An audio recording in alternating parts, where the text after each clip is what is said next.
Hey guys, welcome back to my channel. Today I'm gonna do something a little bit different. I'm gonna do my recovery eating disorder story, kind of like a speech type of thing. I don't know yet if I'm going to be able to do my speech for the virtual NEDA walk, unfortunately, which is kind of a bummer because I was very excited to lead the walk and do everything with that. But I still raised a lot of money and did a lot of hard work for it, so I'm proud. But let's get into this. It's gonna get really deep and emotional, and if you knew me or know me in real life, then you know how hard I've fought to beat this, and I'm still fighting every day with my recovery. So my eating disorder started my freshman year of high school, which was in 2011, so it's been almost 10 years since I've been dealing with this. At first I didn't know that I had an issue. I think it just started due to other issues, and I was anorexic with bulimia symptoms. So I would barely eat, and when I did eat, I would throw up. And so I was barely getting any nutrients in the first place. I started going to my doctor often because nobody knew what was going on. I was just like, oh, my stomach hurts, I don't want to eat. And so my doctor straight up asked me if I had an eating disorder, and at the time I said no because I didn't think I did. And so she wanted to test me for like stomach parasites and things like that because it's not normal to not eat and to just straight up throw up after. So I did that, and obviously there were none. And then slowly I started getting worse, and it became noticeable how much weight I was losing, and I started losing my hair, things like that, common anorexic symptoms.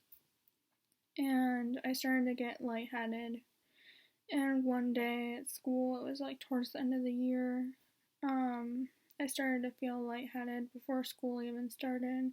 So one of my friends walked me to the nurse's office, and the nurse called my parents, and they called the doctor, and the doctor called an endocrinologist, and we went there right away, and it was 2 hours away, and they were only there for like 10 minutes, and I got diagnosed with anorexia. And on the way home, I got lectured about it because at the time, they didn't understand what an eating disorder was. They thought it was just me. They didn't know it was a disease. They thought it was just like the stigmatized eating disorder, like where you don't eat on purpose and whatever. And then soon after that, I started to see a dietitian in Rochester, and I would go there every month. And I would also go to my primary care doctor and get weighed weekly or every other week. And the dietitian would make me meal plans and things like that. I was doing okay for a while, and then March of 2012, I got admitted to Strong Hospital in Rochester, and that's when I noticed that I had anxiety really bad. We only got 30 minutes to eat meals and 15 minutes to eat snacks, and if you didn't finish those in the allotted time, then you had to drink Ensure. And I would hide food in my pockets. I would hide it wherever I could. I would even try to hide my Ensure. Soon I would start purging, even there. Like, I would barely finish a meal. And then as soon as the Ensure got into my system, it was just too much. And my anxiety got built up. And I would throw that up. So I ended up getting feeding tubes multiple times a day, and if you don't know how a feeding tube goes in, it goes in, they lube it up, it goes in through your nose. You have to swallow it down your throat until it reaches your stomach, and if it doesn't reach your stomach the first time, then they have to pull it out and try again. It's a very uncomfortable feeling. And then once it's in, they tape it to your face so it doesn't fall out.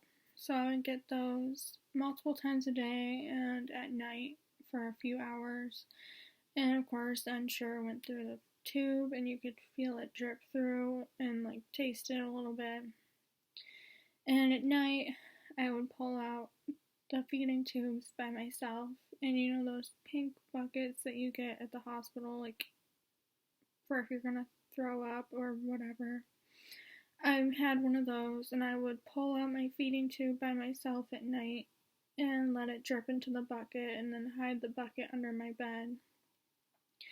And I would even purge with the feeding tube in, and sometimes I would almost choke, and it was just... One time I did get caught pulling out my feeding tube, and they were going to make me drink a whole glass of Ensure to make up for it, but it was too close to breakfast, so I got away with it, and I didn't have to drink it. I did get worse in that hospital.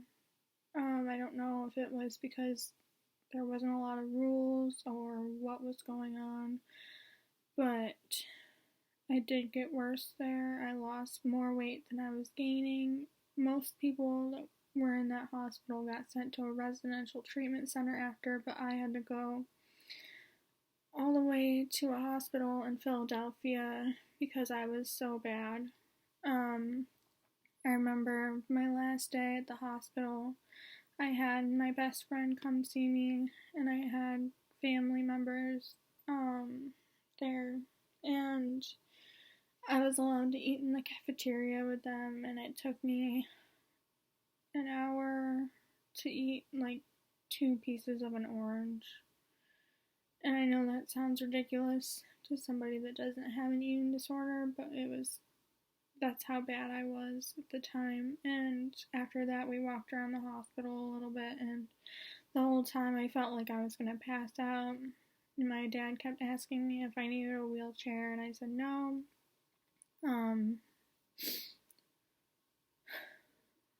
Sorry that I'm getting emotional, it's just a lot. So the next day, I got transferred to Brandywine Hospital near Philadelphia. It was an 8-hour car ride, and later on I found out that my dad thought that I was dead, sprawled out against the back seat, on the way there because I slept the whole way. And to know that is just really sad, because I can't imagine, like, as a parent, like, driving all that way to take your daughter to a different hospital because she's so sick, and then finding out she died on the way there.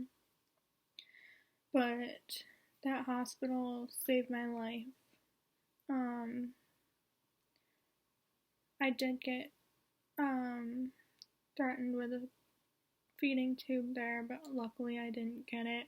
But I did yell at the dietitian there my 3rd day, I think, because I wasn't finishing my meals, and that was the first time I was eating real food in like so long.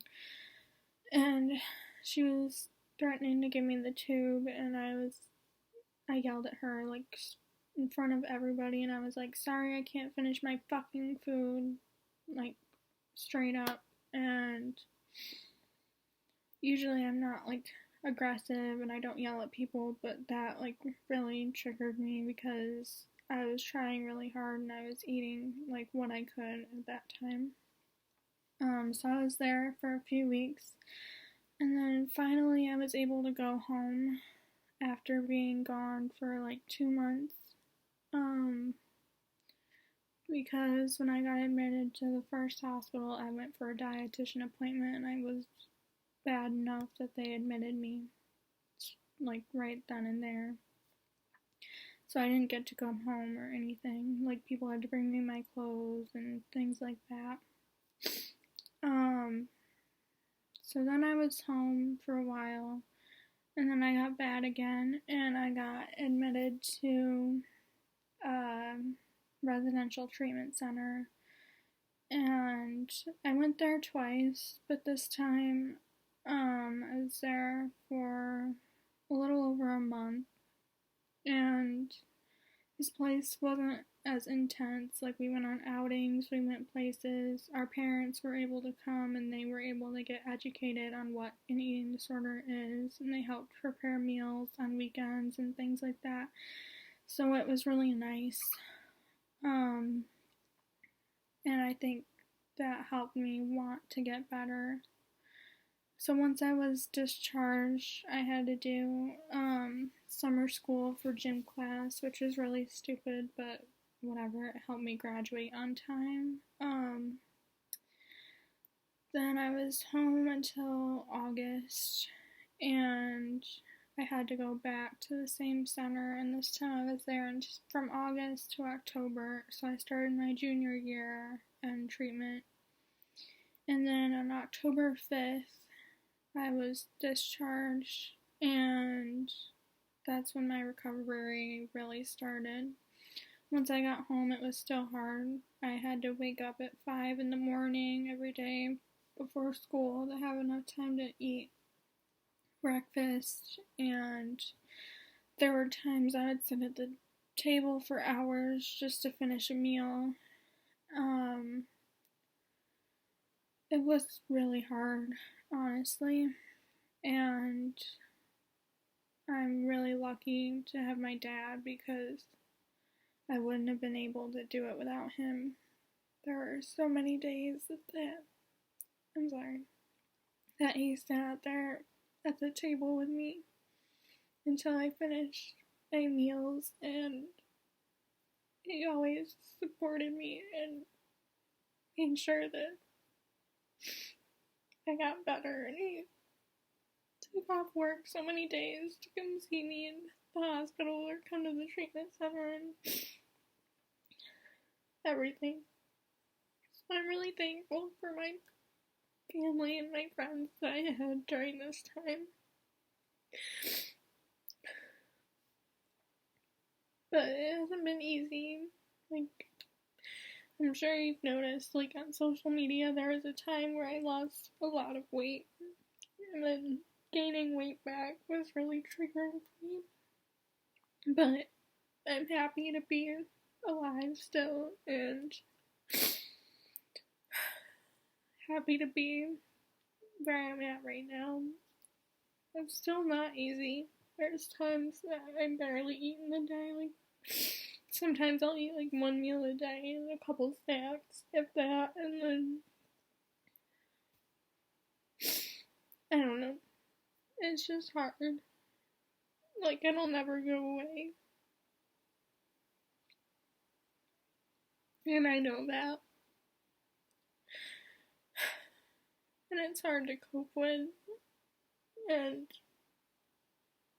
I think my anxiety really started because of my eating disorder. And